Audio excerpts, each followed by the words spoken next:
England की राजगद्दी साल 1509 से लेकर 1547 तक हेनरी के हाथों में हुआ करती थी। राजा हेनरी की कई पत्नियां और एलिजाबेथ व मैरी नामक दो बेटियां थीं। इनमें से मैरी राजा की पहली पत्नी की बेटी थी। राजा हेनरी को मैरी ज्यादा पसंद नहीं थी, इसलिए वो उसके साथ बुरा व्यवहार करते थे। मैरी महल के नौकरों के साथ महल का काम करती थी।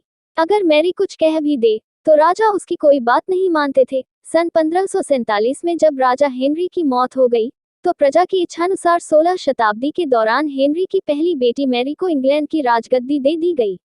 वह इंग्लैंड की रानी बन गई। उस समय इंग्लैंड के हालात बहुत अच्छे नहीं थे। इंग्लैंड कैथोलिक और प्रोटेस्टेंट इन दो धर्मों के बीच में बंट गया था। उस समय दोनों धर्मों के लोगों के बीच जंग छिड़ी हुई थी। रानी मैरी चाहती थी कि पूरे इंग्लैंड में सिर्फ एक ही धर्म हो, लेकिन लोगों ने उसकी यह बात मानने से साफ इनकार कर दिया था। इससे नाराज होकर रानी ने उनकी बात न मनाने वालों को मौत की सजा दे दी थी। वो ऐसे लोगों को जिंदा भी जला देती थी। रानी मैरी की इस क्रूरता की वजह से इंग्लैंड के लोग उससे नफरत करने लगे। ऐसा भी कहा जाने लगा कि रानी मैरी कुंवारी जवान लड़कियों के खून से नहाती थी। उसका मानना था कि उनके खून से नहाने से वह ज्यादा दिनों तक जवान रह सकती हैं। कुछ सालों बाद रानी मैरी ने शादी कर ली और कुछ समय बाद इंग्लैंड में एक खबर आई कि रानी मैरी गर्भवती है और जल्द ही उनके राज्य को उनका नया राजा भी मिल जाएगा। इस बात से हर सभी खुश हुए, लेकिन उस समय रानी मैरी के साथ बहुत ही अजीब घटना हुई। उनके गर्भ से किसी भी बच्चे का जन्म नहीं हुआ, बल्कि कुछ ही महीनों के बाद रानी मैरी का पेट फिर से सामान्य हो गया।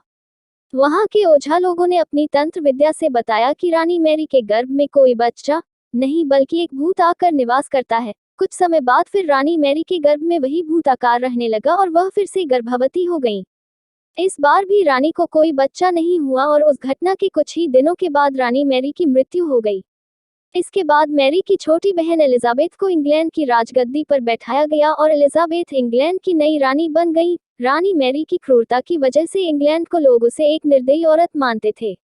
वहीं जब उसके गर्भ में बच्चे की जगह एक भूत का निवास होने लगा, तो लोगों ने उसे शापित भी करार दे दिया और इसी वजह से उसे लोगों ने ब्लडी मैरी का नाम दिया। कहानी से सीख। ब्लडी मैरी की कहानी हमें यह सीख देती है कि अपने निजी विचारों व सोच को लेकर दूसरे लोगों पर दबाव नहीं बनाना चाहिए।